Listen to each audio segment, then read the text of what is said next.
O Senhor esteja convosco. Ele está no meio de nós. Proclamação do Evangelho de Jesus Cristo, segundo Mateus. Glória a vós, Senhor. Naquele tempo, os fariseus fizeram um plano para apanhar Jesus em alguma palavra. Então, mandaram os seus discípulos junto com alguns do partido de Herodes para dizerem a Jesus: Mestre, sabemos que és verdadeiro e que de fato ensinas o caminho de Deus. Não te deixas influenciar pela opinião dos outros, pois não julgas um homem pelas aparências. Dize-nos, pois, o que pensas? É lícito ou não pagar imposto a César? Jesus percebeu a maldade deles e disse: Hipócritas, por que me preparais uma armadilha? Mostrai-me a moeda do imposto. Trouxeram-lhe então a moeda e Jesus disse: De quem é a figura e a inscrição desta moeda? Eles responderam: De César.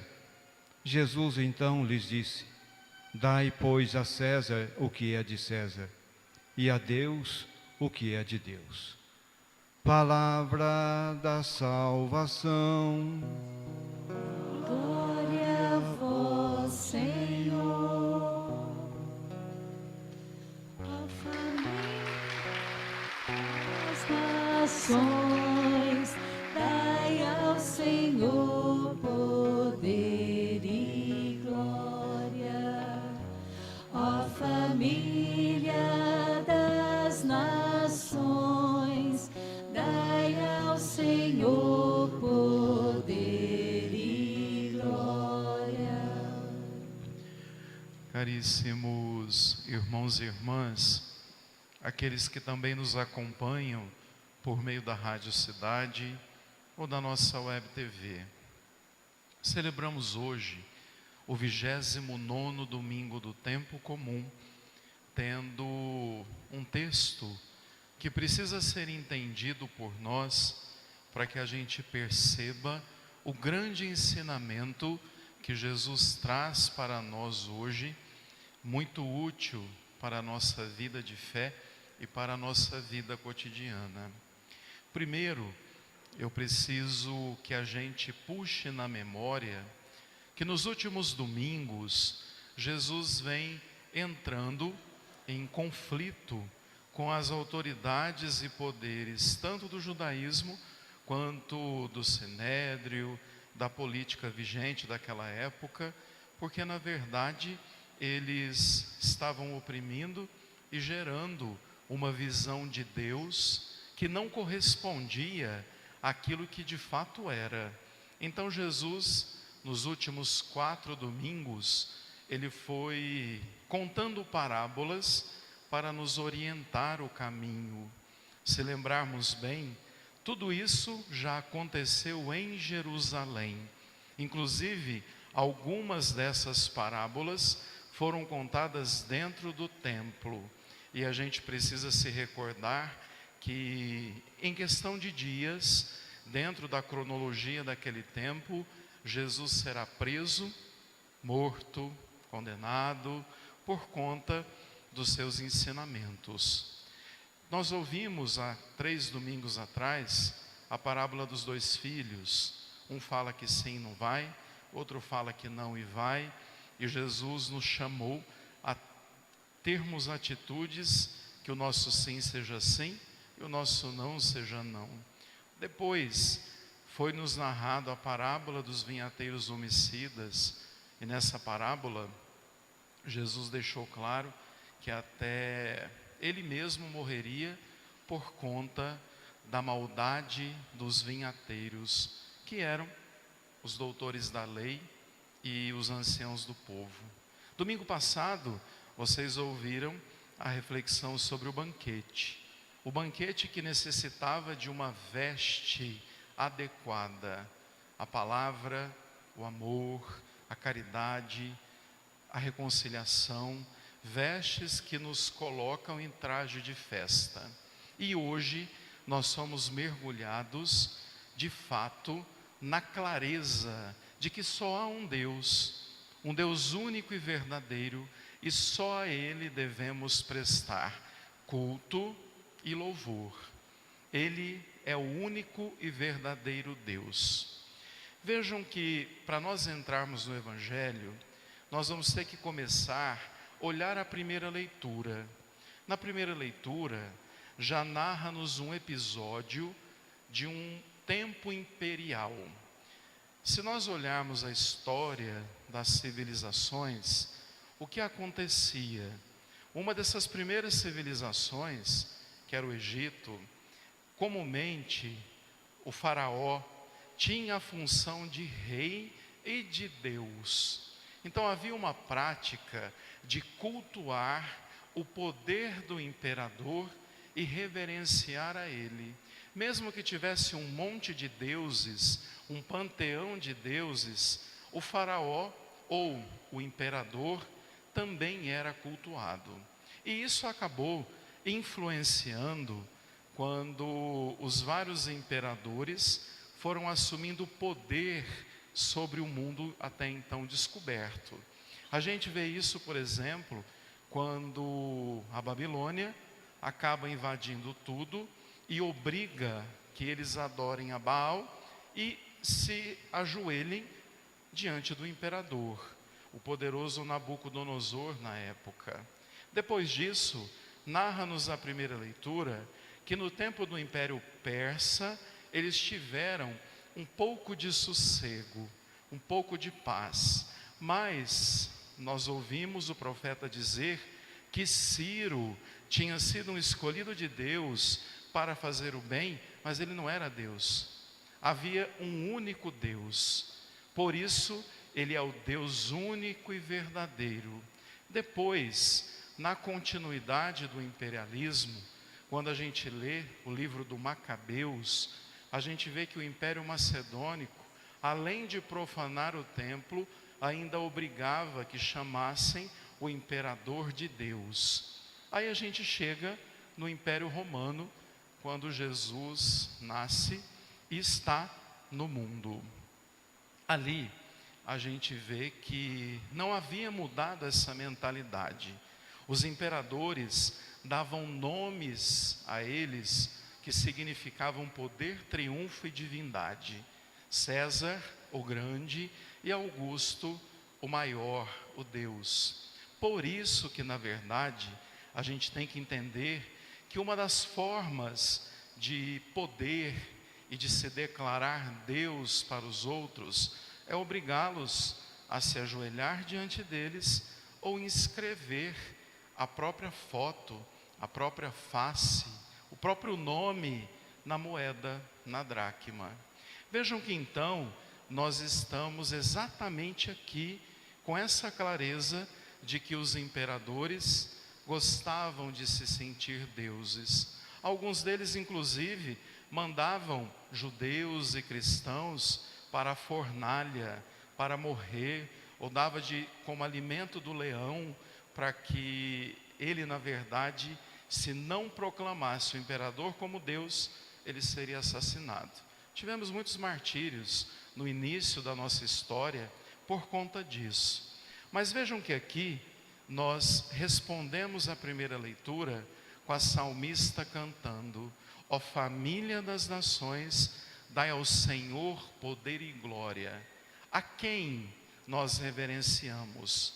Somente a Deus, a ninguém mais, a nenhum ídolo mais, a nenhuma pessoa mais, a nenhum time de futebol mais, a nenhum tipo de entretenimento, a nada, somente e unicamente a Deus. E aí nós fomos então lançados ao Evangelho, em que ele é marcado por elementos bem curiosos. Então, primeiro, conta que fariseus e herodianos marcam uma reunião juntos para traçarem um plano para pegar Jesus, para colocá-lo à prova, para que na fala dele eles o prendam. O assunto escolhido foi o tributo. Primeiro a gente tem que saber que os fariseus eram judeus muito rígidos, separados, donos da verdade, muito entendedores da Escritura.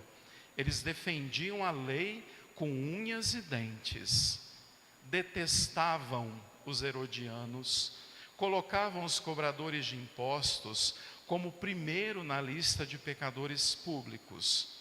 No entanto, convidam os herodianos para uma reunião. Os herodianos, no entanto, eles eram soldados do Império Romano. Eles estavam a serviço de toda a dinastia dos Herodes, que foram inúmeros. Eles eram guardas do Império Romano e detestavam os fariseus. No entanto, quando as pessoas têm os mesmos propósitos maus, elas se juntam para destruir alguém. Agendam então uma reunião maldita, uma reunião cheia de maldade, com desejo de condenar Jesus. Traçam um plano para colocá-lo à prova, para derrubá-lo. Se Jesus dissesse, diante da pergunta que eles fizeram, é lícito pagar o imposto? Se Jesus dissesse sim, é lícito, ele geraria nos fariseus uma grande revolta. Porque o que acontecia com o tributo? O tributo era explorado, as pessoas sofriam com isso. Eles recolhiam muito mais tributo do que precisava. O tributo era um peso, nada muito diferente de hoje. E vejam que então, quando fala-se de tributo, quem ia recolher o tributo eram os publicanos, os cobradores de impostos, que os fariseus odiavam. Então, ali estava um grupo. Se Jesus dissesse, é lícito, eles mandavam prendê-lo.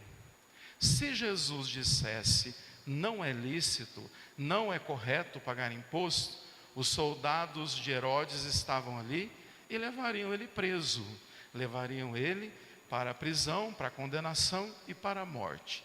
Qualquer coisa que Jesus dissesse, eles o prenderiam, e aquele seria o último momento dele de falar em público.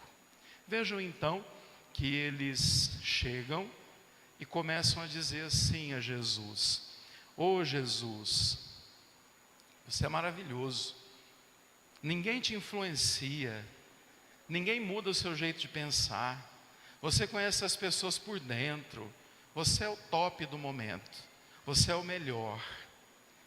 E perguntam a ele: fala-nos, a gente quer saber a sua opinião, é correto pagar tributo ou não? Aqui nós vemos, além de uma reunião cheia de maldade, nós vemos uma certa liturgia do mal acompanhar essas pessoas, porque eles se aproximam de Jesus, inclusive chamando ele de mestre, cheios de bajulação. A bajulação é, na verdade, nada mais, nada menos do que a estratégia de gente mau caráter, de gente ruim, de gente revestida de maldade para se aproximar das outras pessoas. Cuidado com bajuladores. O bajulador puxa o saco, mas puxa o tapete e te derruba. Sempre pensem assim: para, na verdade, nos aproximarmos de alguém, não precisa bajulação. A bajulação é a grande estratégia daqueles que enganam, mentem e são cheios de falsidade.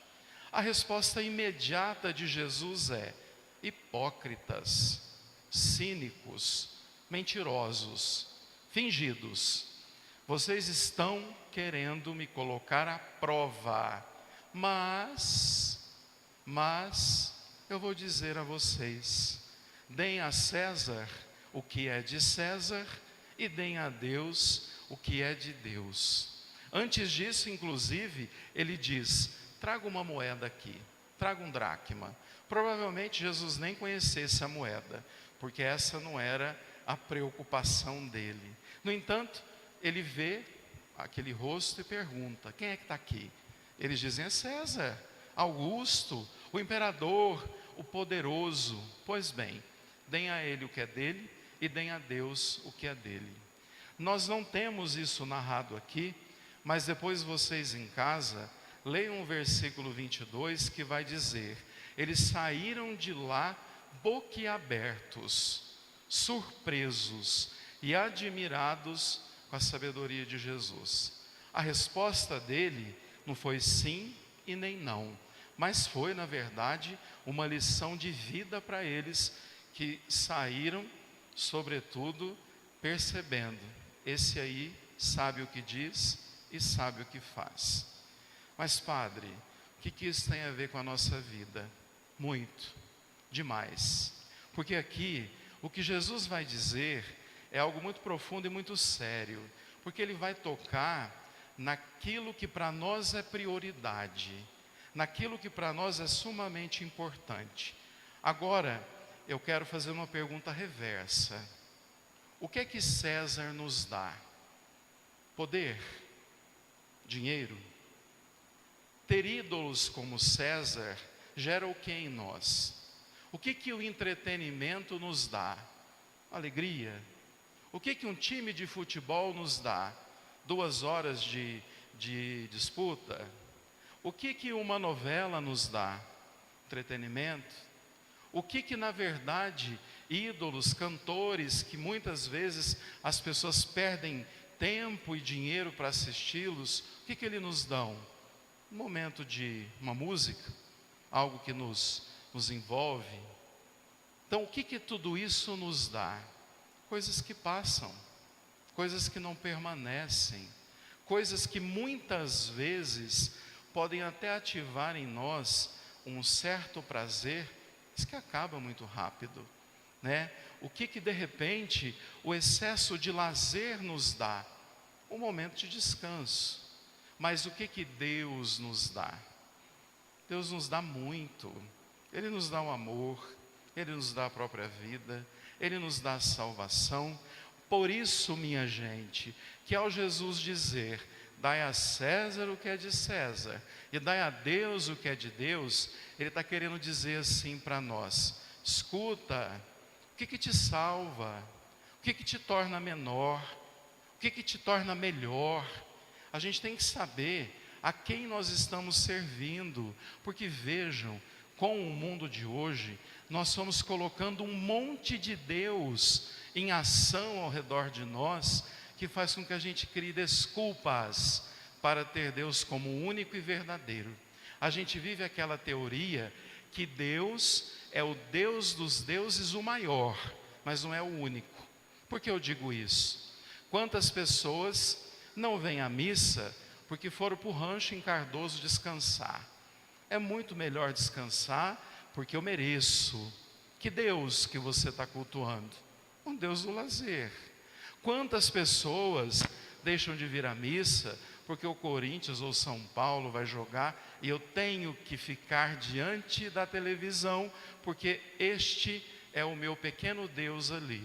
Deus é dos deuses o maior, mas eu tenho um pequenininho que eu cultuo. Não, eu não posso porque meu fim de semana eu tenho um show para eu ir, eu vou ficar muito dedicado a isso, então eu deixo Deus para a semana que vem. Então, há um tanto de gente que arruma deuses, sejam cantores, seja o lazer, seja o entretenimento, seja a televisão, e acaba colocando isso na frente de Deus. Aí quando Jesus diz: dai a César o que é de César e dai a Deus o que é de Deus, Ele está querendo alertar que a gente não crie desculpas e não fique se enganando, achando que a gente cultua Deus unicamente, mas a gente tem um monte de pequenos ídolos que a gente guarda lá em casa e que a gente cultua e não assume Deus como único e verdadeiro. A liturgia de hoje vem propor exatamente isso. Assuma Deus como o único da sua vida, porque sabe, gente, no final de tudo, serei só eu e Deus. É Ele que nos salva, mais nada além disso. Há quem cultue o próprio trabalho, há quem cultue a própria imagem, há quem cultue tantas coisas e se esquece que tudo isso passa, tudo isso vai ficar. E essa vida é o que nós temos de mais precioso para entender que há um único Deus, acima de tudo e de todos, que nós devemos amar sobre todas as coisas. Que Deus nos abençoe e nos dê sabedoria e discernimento para sempre tê-lo como o único e verdadeiro Deus. Louvado seja o nosso Senhor Jesus Cristo. Para sempre seja louvado.